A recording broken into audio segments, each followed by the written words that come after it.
Like some have boyfriends where they're like, yeah, Oh, I love it. It's not a Photoshop. It's not a Photoshop. It's actually his real face. Okay. What I'm saying. Oh, Bert's doing that thing that the kids do. Bert's doing that thing that the kids do where they put like stickers over their spots. I don't know why that's become a thing, but the kids love putting like little star stickers over their spots and zits on their face. Don't ask me why, but it's a Gen Z thing. You're talking about us? No, I'm just saying. I'm saying.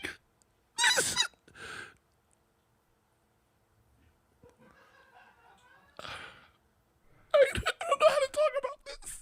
Just when God, unbearable, innit? Unreal. you thought it couldn't get any worse, Tom and Bert have managed to dig deep and redefine rock bottom. And I'm not talking about the gay club they did their last Porosos promo out of, with Bert kitted out in his bloated bottom outfit. I'm talking about two of the biggest comedy podcasters in the world hooking themselves up to a vitamin IV on their podcast and proceeding to brag about their Rolex watch collections and how cool it is to own expensive cars. Some of you are probably rolling your eyes already right now as you realize that this was all one big gag. Because if you recall a couple of years ago, this is precisely what triggered Tom Segura's downfall. This is why the pause hit back and hurt Tom's feelings so badly that he almost went full Brendan Schaub rage cry on the show. Oh, can I just say this real quick? Yeah. I love the utter contempt. It's also funny when you think about how much of a people's person Tom's dad was, right? According to his obituary, R.I.P. fucking Top Dog, right? Tom's dad was a proper man of the people. Charities, gave back to the community, a real pillar of his fucking neighborhood, right? And Tom is at the opposite. He's been given everything, right? Grew up in laps of luxury. His dad worked super hard to give him the life that he has. But Tom seems to despise the human race, especially ones who are like poorer than him. Right? It's complete opposite of his dad. It's fucking wild.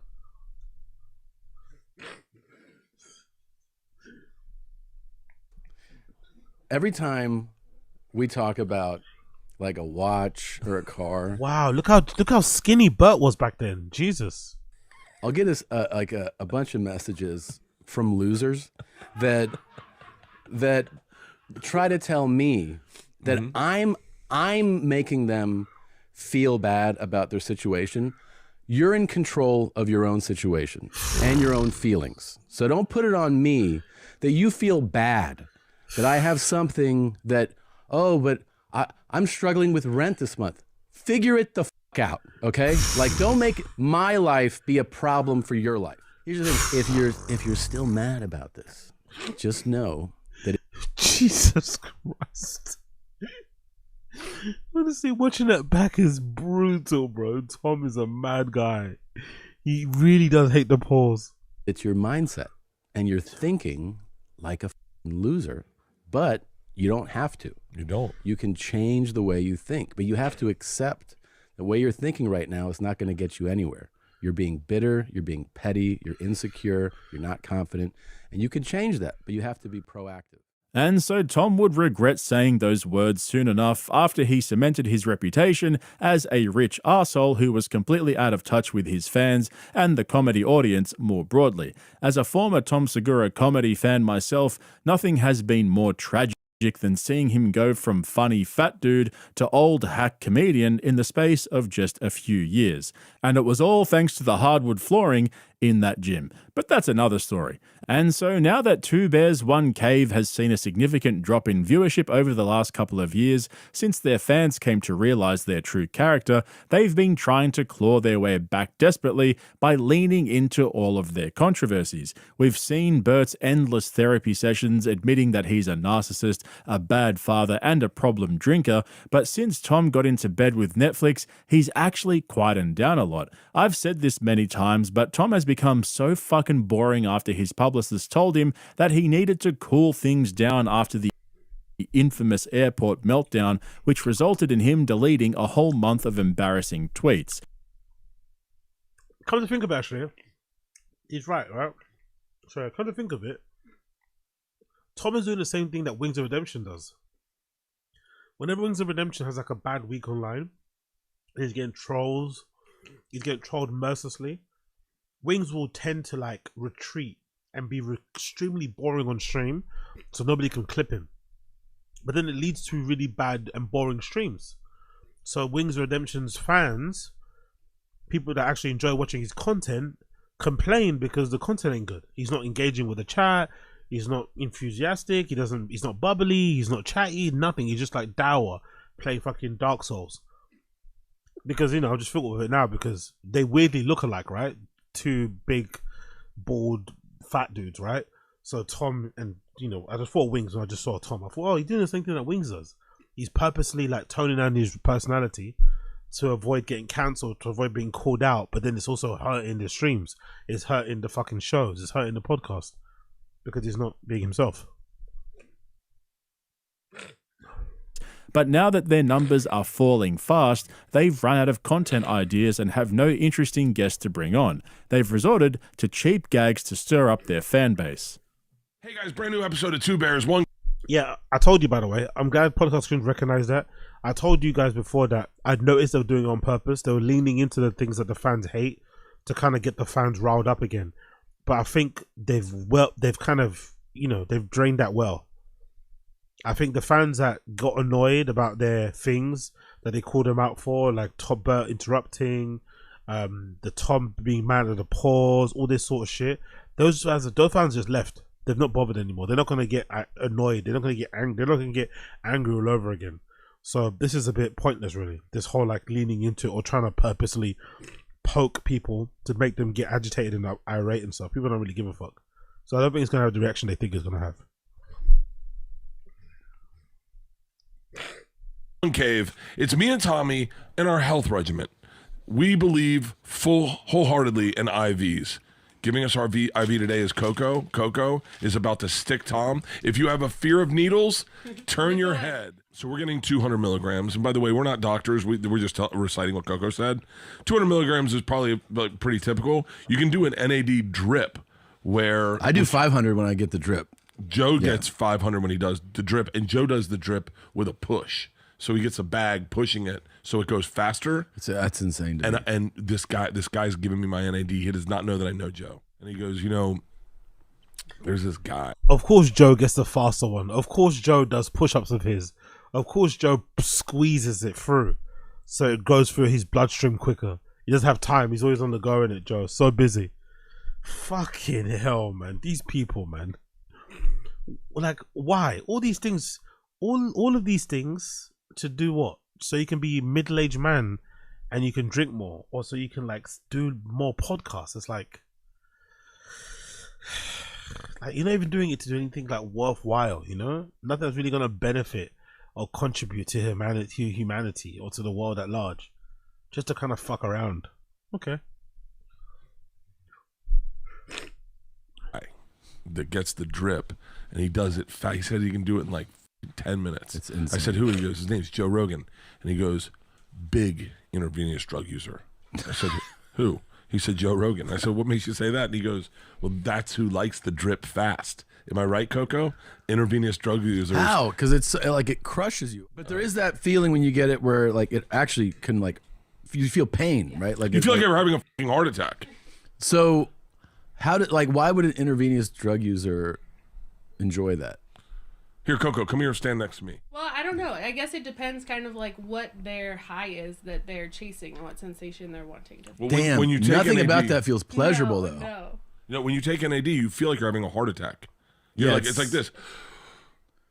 Clearly, they know how douchey and out of touch we think they are for the whole vitamin IV thing. That's why they did this. It'll make more sense as we go along and get into their expensive watches and cars. But nothing beats Bert's disgusting display of gluttony recently when he stuffed his face with a burger, all while hooked up to a vitamin IV at a Porosos party. Because there's nothing funnier than two middle-aged multimillionaires hanging out with guests who are paid to stand there and laugh at their jokes for the cameras. And did you notice how Bert has to stir up shit about Rogan in every episode? Jesus Christ, man. Honestly, jeez, imagine that's your dad. God almighty, Jesus Christ. He finds a way to shit on one of his friends by blurting out some personal secret. Now the whole world knows that Joe Rogan's a junkie. Fucking Bert can't keep his mouth shut. It didn't stop there though, because once Bert was done with the IV, he got the nurse to jab him in the ass with an energy shot. You know. And he's got no underwear on, isn't it? He's got literally no underwear on. He actually does wear his jeans with no underwear. Jeans with no underwear. Indigo denim. Raw denim. No underwear. Just cock and balls and gut. Fucking hell. Oh. Multi-millionaire, by the way. Multi-millionaire. And you want to look and live like that. Why? Why? Oh, just to get him through the day. I never thought I'd see the day when comedians became douchier than finance bros. But the saddest part is that Bert thinks he's the healthiest he's ever been. Obviously, all of that for the camera, by the way. All that for the camera. All of this for the camera, by the way. But the saddest part is that Bert thinks... All of that for the camera. All of that for the camera. Grown-ass man has a fucking star sticker on his face like a teenager. He's making all these weird faces when the woman's prepping his bum to ingest. He's barely gonna feel it. He's acting as if like, I don't know. He's getting his fucking arsehole looked at. It's like, relax. Oh yeah. It's just exhausting, isn't it? He's the healthiest he's ever been, despite taking meds for diabetes, high blood pressure and cholesterol. Oh, and don't forget the TRT. Bert will do anything to avoid living a healthier lifestyle. This is where I'm going to sound out of touch to our fans. I don't know what an IV costs, and I get them every week. I get one a week, and I'll tell you, anyone. He gets an IV once a week. It makes sense though, because he's getting fucked up often, isn't it? It does make sense, no? But once a week IVs, and you'd never once think to yourself, hold on, should I just maybe fix up my lifestyle a bit? Maybe tighten up in the things that I'm doing so that I don't need to have an IV every fucking week? Maybe that's might be the way to go about doing things. Maybe. I don't know. Listening, my blood work came back. I'll be like Boo Dizzy. That's a sticker, brother. Boo Dizzy, that's a sticker. A lot of Gen Z kids, when they've got zits or spots or blackheads, they'll put little stickers on their face, like with stars, different shapes and stuff. It's a Gen Z trend. It's like a spot sticker. I think some of them are actually, they help with alleviating the spots. Like, you know, those, I forgot the brand, but there's a particular brand of spot things that you used to buy. They were like circle. You can get them in like flesh tone colors that would help to kind of dry out the spot area so it wouldn't be as sore and shit. But I think a lot of kids just like to have those stars so it looks a bit more chic and doesn't look, you know, as gross as maybe some of those clear ones. So it's a bit of a trend, and also to help cover the spots if you've kind of popped it and shit. Like, you know, 2 months ago. Yeah. And still partying, still on vodka. Mm-hmm. Best numbers I'd ever had. And I was like, it's fucking IVs. Do you know who put me onto this? Chappelle. What's the cheapest you can get an IV for? When did... Am I mistaken, but when did IVs become like a hack for health and fitness? Weren't they just a way to sort of like get you to recover quickly if you had a messy night out?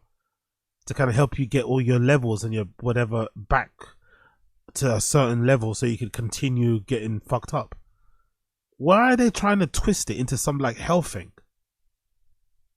I guess it's got some health benefits, but surely the reason why I saw it becoming really popular, especially with celebrities, was just as a way to kind of, you know, make sure you weren't hungover as often.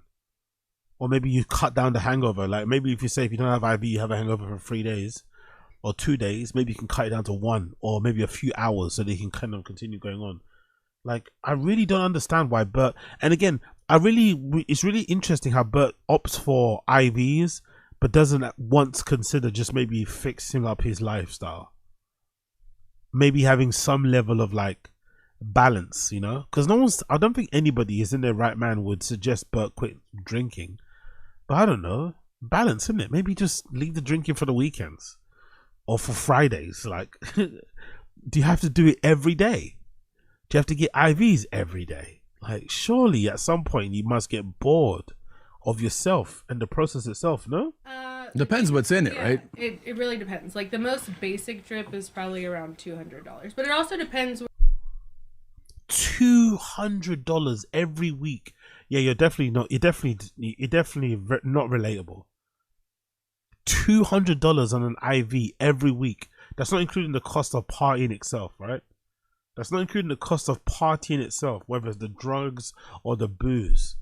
$200 per week for recovery. Fucking hell. And $200 is probably not what he pays, because he definitely gets the max. Wherever the base level minimum thing is, he doesn't get that. He's definitely getting the deluxe fucking, alcoholic package, which is probably going to be, I'd imagine, north of 500 every week. And plus, these people are coming to his house, right, to administer this IV. It's not like he's going to a place. They come into his crib and they're hooking it up. Like, you're paying for their time, labor, whatever else. Jesus Christ. Where you are, bigger cities, they might mark it up a little more than little towns. Do you know Tech Nine? Tech Nine owns an IV company. I want to start an IV company just so I can get a deal on IVs. I get IVs every other. I think there's probably a different way to powerful get deals. bunch. Yeah, hold on. 55-year-old bloated tomato face obese alcoholic. Yeah, that vitamin 4 will fix everything. Keep it up. Picture of health this guy. Exactly. Like he's the worst advertisement for IVs on it. Let's be real. Bert is the worst advertisement. Actually, let me go back. I want to hear what he said there. What did he say? A little more than little towns. Do you know Tech Nine? Tech Nine owns an IV company. I want to start an IV company just so I can get a deal on IVs. I get IVs every other. I think there's probably a different way to get deals. We do fractional franchising. There you go. For $25,000.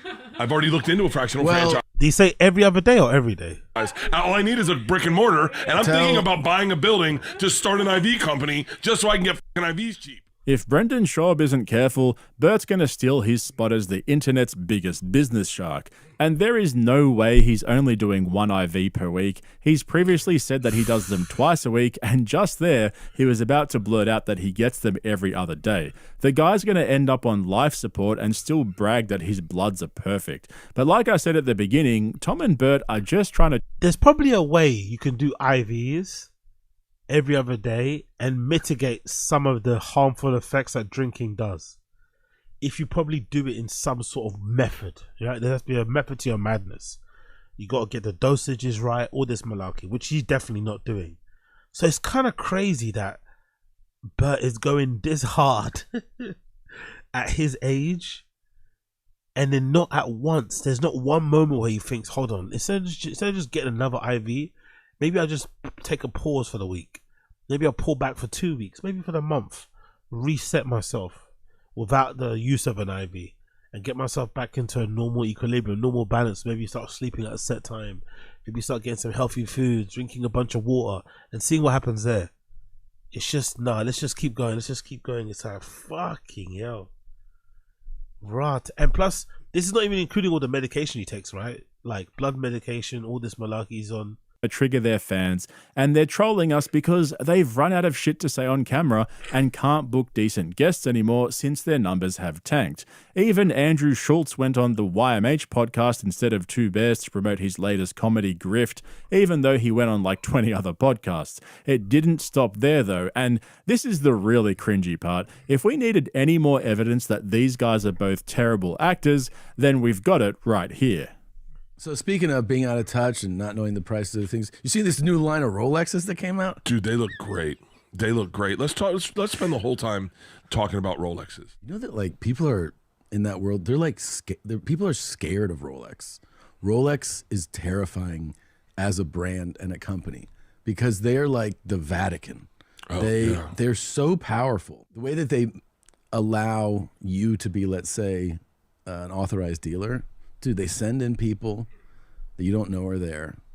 They check everything from the cloth on the table that you display on, the way that the logo is displayed on the wall, and they give you critiques that you don't know about. At the end of the year, they come in and they go, you didn't do this shit right. The guy who started Rolex set everything up in a trust. So Rolex has more money. Is this an advert or something? By the way, I don't actually mind comedians talking about all the rich guy shit they do. I don't really give a fuck. It's just when they want it all, right? They want to be able to talk about their rich guy shit, but they also want to brag and say that they work hard for what they do. It's like, you don't work hard, you know? This is not comparable to having a 9 to 5. You live in the easy life. Most of you don't even have to hit record when you fucking record these podcasts. You have somebody handling everything for you. You're literally the talent. Like, let's relax. So I don't really have a problem with them enjoying the riches of their success, or the trappings of their success, or the trappings of their hard work. But you can't then also claim that you're some blue collar person because of these nice trinkets and habits that you are allowed to, or you get to indulge in because of the money you make. Like, it doesn't work that way. But you know, to me, if the shows are funny, I don't give a fuck. But unfortunately, they're not funny. So if you happen to be subjected to IV talk and then these like unofficial ads, I can see why you want to fucking throw yourself through a fucking open window.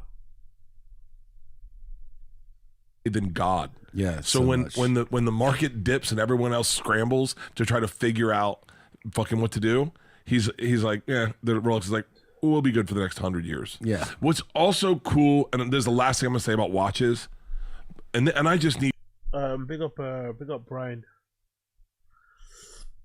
If you do IVs or inject your veins, it causes damage every time you do it. If you do it regularly, eventually you'll completely destroy your veins. It can lead to amputation or lack of blood flow. Not something to play with. It's not even like, maybe because I go raving and I see what people do when they party. It's not even that. It's just more so like, what are they doing it for? You know, that's the thing. It's really confusing me. It's like, what's the point of getting IVs? Like, what you're getting IVs because you're doing what exactly? You're drinking too much whiskey at Mitzi's bar at the mothership. That's what's causing you to do IVs every other week. Like, you're not even like partying in a worthwhile, way. It's like you're just sitting around with other guys in the green room, and that's why you need to have an IV every other day. So it's like, really? You're looking like, really? Because I'd love to know what they get up to actually. Like, what are you actually getting up to? Are you just sitting around in comedy clubs? Are you in green rooms? Are you actually going out? Like, what are you actually doing that would require that anyway? You know, it's like, it feels like such a waste of a party lifestyle that you're not really actually living. But I could be wrong.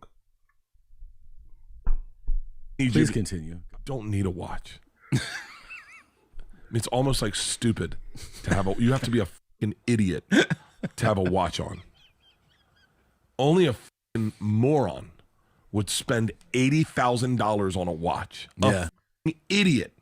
Right, just to tell the time? But that's what makes it sexy. Yeah. Handmade, handcrafted. If you open mine up, on the back, you can see the inner workings of this watch. See, the thing that Tom never quite understood about the backlash he got for being an out-of-touch millionaire is that nobody gives a fuck about watches. We're not sad or offended because he's rich. We're just bored of listening to them talking about all the shit they have all the time. Like, what is this, Harvard Business School? What are we doing, a case study on Rolex's business model and how robust it is? That's what it means to be out of touch. They simply don't get it. We're not offended, we're fucking bored. And I have no issue with Tom going on all these luxury watch YouTube channels where they critique his watch collection, or when he did a video about his custom GT3 with the guy from Smoking Tires, who, incidentally, was the guy who got Rogan into watches. I actually think that's kind of cool. Of course, multimillionaires are going to have hobbies outside of work. Fucking hell, look at Rogan's shorts. Imagine just walking around your house in a hoodie and shorts that small. Like, fucking hell. He's so tiny, isn't it? Look at the size of those shorts. Bring up Rogan. And they're going to look for ways to enjoy their money. I'd do the same thing if I'm being honest. Where they went wrong was thinking that their comedy fans want to hear about it 3 times a week. Mm-hmm. And I'll tell you right now, I'm not a watch guy. I'm into Rolexes. Yeah, I know you are. The reason I take that back. I have 2 other watches. A good friend gave me one of our good friends. Mm-hmm. And then I got one in Paris. I never wear them. But what's cool about them, and this is a soft pitch to anyone who's not irate right now. Yeah. Is, man, Tudor is an amazing watch, and it's made by Rolex. It's in the family of Rolex. Tudor's a great watch. Well, listen, and it's a great way to celebrate a benchmark in your life, and to make you smile. People do it get into it for different reasons. Some of it for the art involved, because they are like pieces of art. Yeah. Some of it to, like you say, mark. I look at this watch and I think My benchmark. Special Lucky is streaming right now on Netflix. There you go. And it was streamed in the top 10 for 2 weeks. And I treated myself when I went to Vegas, and I said, every time I look at this watch, I treated myself. Of course you treat yourself. You're always treating yourself. I love how he's acting as if like this is a rare moment. I don't usually treat myself, but I'm gonna just like, bro, you are one big example of somebody that treats himself. Living, breathing example of unabated, unrelenting treating of oneself. I remember that 2 weeks, and like it was just a great moment in my life. So I buy something to remind myself of that good feeling. Fuck me dead. Where do I start? Rich fat comedian promotes Netflix comedy special by bragging about expensive watch collection while hooked up to a vitamin IV in his podcast studio. We've heard you. We know the fans love Watch Talk, and we promise, we'll keep it up. We'll keep telling you things that we've acquired that you can dream about. Let's talk about Porsches. Can I tell you what is interesting? Sure. I'm not a car guy at all. I know you're not. I'm not. I was with Kyle Busch. He said, "What kind of car do you drive?" And I said, "Oh, it's a Mercedes." He goes, "What kind?" And I said, "The white one." The white one. And he goes, "What?" I said, "I'm not a car guy." He goes, "You really don't follow cars?" And I said, "Not at all." And I'm being dead serious. After that Porsche podcast, Yeah. I think Porsche is the sexiest.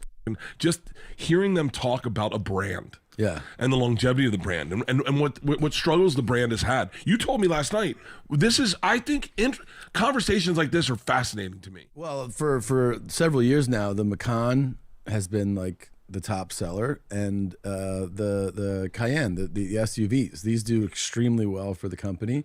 And basically the cars that like people are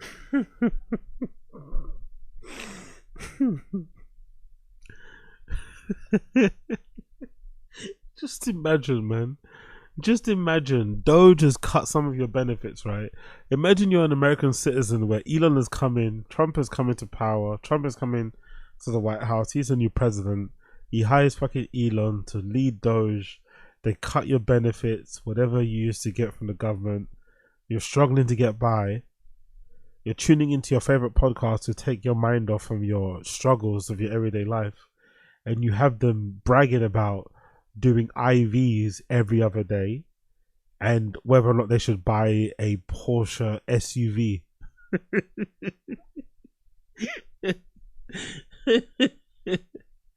And debating the merits of buying $80,000 watches. Honestly, man, these guys, man, the everyman, fucking legendary content.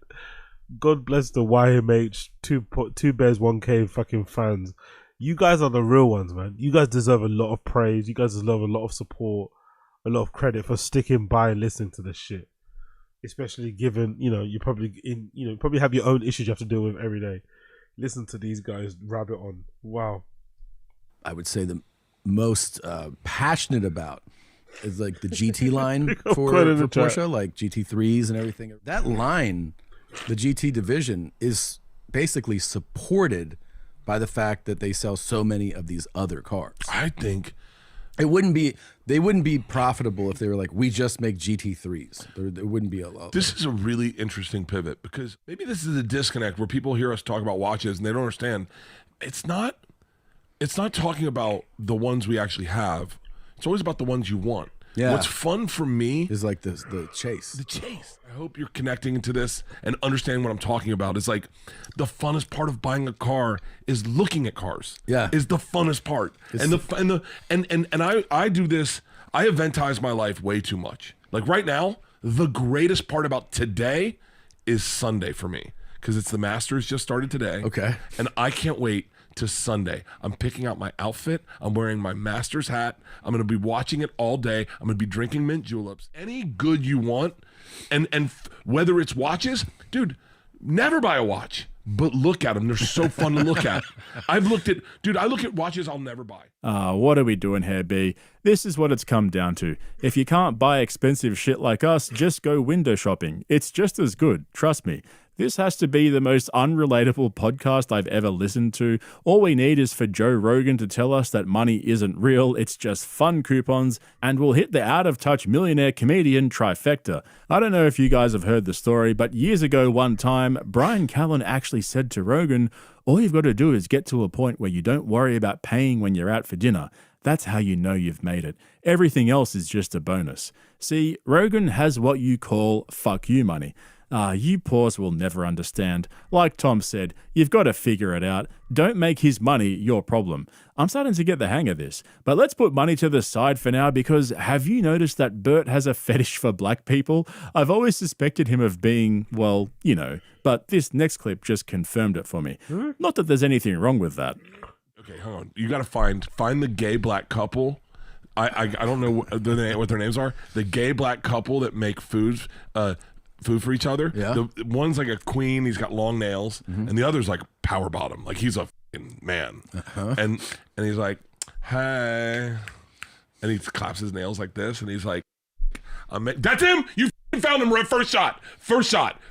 Go, yeah. That's it. Tom, this guy's awesome. He's big about his pickles. Yeah. You watch this a lot? I watch this a lot. I think he slams this dude night and day. Just all the weight off of him?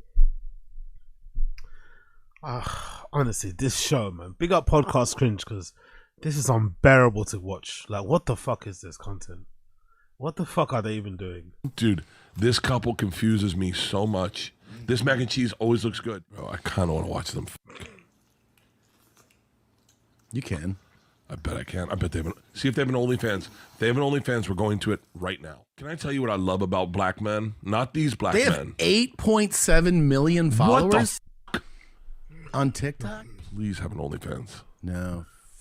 You know what just popped into my head? Remember that time when Rogan said he wishes he could feel what it's like to be a woman and take a big schlong inside him? I'm pretty sure it was Rogan that said that. What is it with these guys and their Yeah, that was weird ass fantasies, and why are they so open with them? They are way too comfortable with their sexuality, and not in a good way. Actually, now that I think about it, in last week's episode, or maybe the week before, I can't remember, Bert kept telling the producers to bring up famous guys with big dongs. There's some strange energy going on in that room. I don't big up Assad, yeah. Remember when AZ realized he was the only one watching Two Bears? Yeah. Dark times, sad times. honestly wouldn't be surprised one day if one of the top 250 comedy assassins blew the whistle on the mothership green room and exposed all the fucked up shenanigans that go on in there. There's no way Rogan, Tony Hinchcliffe, Bert Kreischer and Ron White are sitting in there smoking cigars and telling dick jokes. There has got to be more to it than just that. In fact, later on in this episode, Tom and Bert offered their producers $1 million to taste their jizz. Even after they all said no, Bert just kept pushing it and pushing it. Seriously, this episode was so fucking weird. And as usual, it eventually turned into a Bert therapy session. After all, Bert just wants to talk about Bert. As long as you're talking about Bert, then Bert's happy. You know, Instagram's kind of like the zoo a little bit. Yeah. Okay. Like, I feel like I'm just sneaking into their lives and watching it and going like, that's so crazy. Mm-hmm. And then I go back to my life and I'm like, oof, that was a close call. It's funny. I get in this thing. I have a real problem with Instagram, you know, because I disappear in it. Like, but it's not like I've blocked everything comedy. I don't want anything comedy. I said to myself the other day, I saw a picture of me and Leanne when Leanne was pregnant. On Instagram? Yeah, I'll text it to you guys. I want you to see it only because I want you to see how happy I am. Yeah. And I realized why I was so happy. That you were having a baby? Well, no. Oh. No, she's pregnant. She doesn't look that great. I'm kidding. No, but I was happy, Tom. Yeah. Because I was present. I was making zero money. I had zero. Look at how happy I am. Yeah. By the way, zero money is probably like 500 grand a year. You know, that's what they mean by zero. Like, I was only making like $10,000 a weekend. It's like, what? I had zero. I was still fat, but I still was as bald as I am today. And I was so present. And I said to myself, what am I doing on my phone? What am I doing on my phone? I'm wasting my life. I'm scrolling, just scrolling, look at other people live. And then I realized how much of my life is performative. And I started looking at Instagram going like, how much of people's lives are performative? Is there anything you would do without posting it? No. Nothing. Jesus Christ. I'm getting an IV on camera right now. Well, we both are, but Yeah, I know. I've gotten 100 IVs, and they're not, this is the first. Every time I post it. Why? I don't know. I don't know why I post half the shit I post. And then what's crazy is when you have a great moment and you're like, this would be fucking epic to post. And your kids are like, nah. And you're like, what the Really? Do you know what they said to me one time? Dodgers hit me up and like, yo, you want to come? I was like, yeah. And they're like, how many? I said, 4. And they go, great. I said, girls, you want to go to opening day? And they're like, yes, that'd be great. We get in the car and George and Isla go, hey, no phones. I said, what? She goes, no Instagram today. Let's just have like a day as a family. And I was like, what's the point? I don't know. It's an addiction. Jesus Christ, man. Saying these, like, I think he says these things thinking he comes across like vulnerable and he's being open and honest, but you just sound pathetic, bro. Like, why are you sharing this? It's so embarrassing. Like, your children, your teenage children are the ones that are having to tell you to like put your, surely in a relation, when you're a parent, surely it's the other way around. Surely it's the parent telling the kids, hey, put down the iPad, put down the iPhone. Let's talk. Let's eat as a family. Let's have a conversation. How's your day? Trying to encourage that kind of real interaction, that present feeling. Whereas in his household, Bert's kids are the ones who are telling him off for his bad behavior and his tendency to always be on his phone and post everything online. And he's talking about it with a level of pride and something. It's like, okay.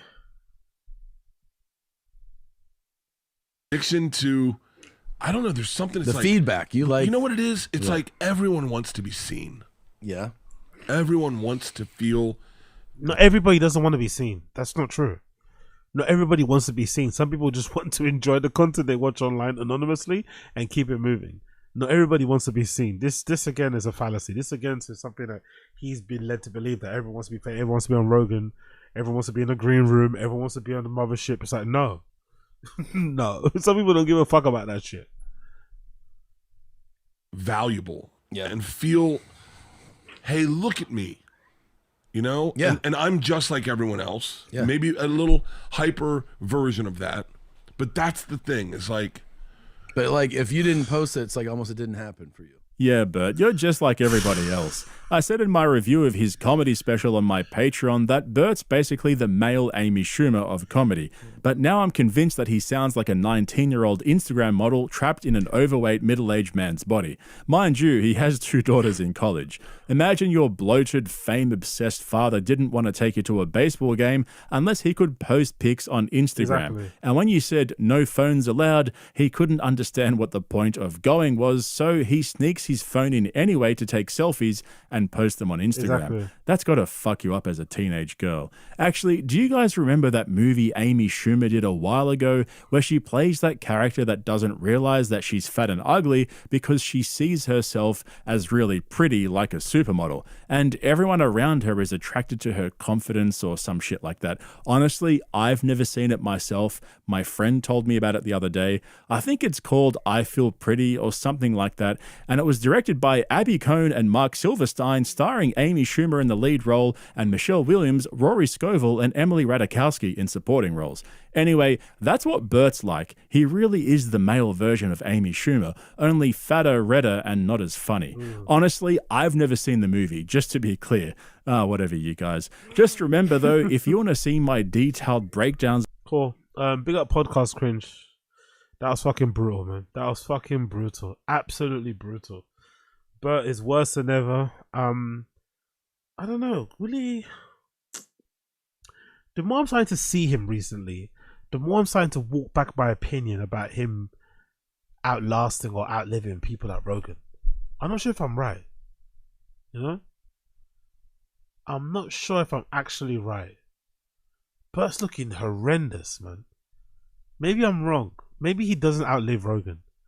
But part of the reason why I said that is because in my life, and I'm sure some of you guys are the same, you've known or have been close to people like Bert who don't really take any care of themselves, who don't really, you know, do anything, but then tend to sometimes live these long lives, you know? But then the people that do, who go out for runs and eat healthy and all this sort of stuff and give a shit about their health and fitness, end up passing away very early in life. It's just one of those kind of like horrible things that happens. So with Bert, I think it's the same thing, but I think Bert is looking so crazy. And now, especially that I've learned now that he gets IVs every other day, like he's really partying, man. He's really out here going wild. Like he's not giving a fuck. So maybe that's the reason why, you know. I don't know. It's a fucking madness. It's a literal madness what's going on with this guy. But, you know, I guess you'll figure it out at the same point. I guess you'll figure it out. Moving on. Let's actually go quickly to Glock topics. I think I might actually, after this, we might pause and go and resume. Powerful bunch. Oh, who's that? Okay, bring up You never know, Rogan might pass soon by some kind of exclusive midget disease. I'd still put my money on Bert from stroke/aneurysm.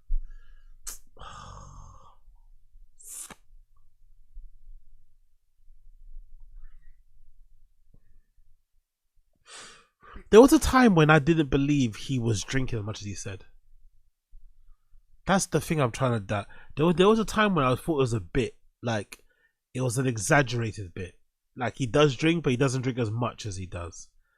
But now, the more that I see him, especially because I don't watch his content as often, so whenever I see him, he looks way worse than I remember that he did previously. So it looks like, and you know, I'm sure we've all seen the local alcoholic in our area, or somebody in a bar in a pub. He resembles a lot of people that I see in pubs and bars around my area. The redness in the face, the nose, the skin condition, the voice even, the weight. He looks like somebody that drinks a lot, that parties a lot, that indulges themselves in all manner of things. So it's making me believe that maybe he is raging or going as hard as he probably says he does. And because he's a liar and an embellisher, he probably, you know, doesn't say the whole truth about how much he actually does. Because he doesn't want anyone to judge him or to kind of call him out on some shit. So maybe this ain't gonna end well. I have a feeling he'll be okay. He'll just kind of, you know, luck out in life in that regard. But there's also a part of me that's thinking, like, surely at some point something has to give. You can't be putting your body and your organs and whatever else through this much of abuse and it not have some sort of like repercussions, you know? Unless he's keeping that stuff private, unless he actually has had some pretty crazy health scares, but he's not saying anything. But I'd imagine someone like him, a consummate attention seeker, he'd want to say something. But it's pretty wild how nothing crazy has happened, despite him taking absolutely zero care in himself. Absolutely zero care. But hey, what can you do?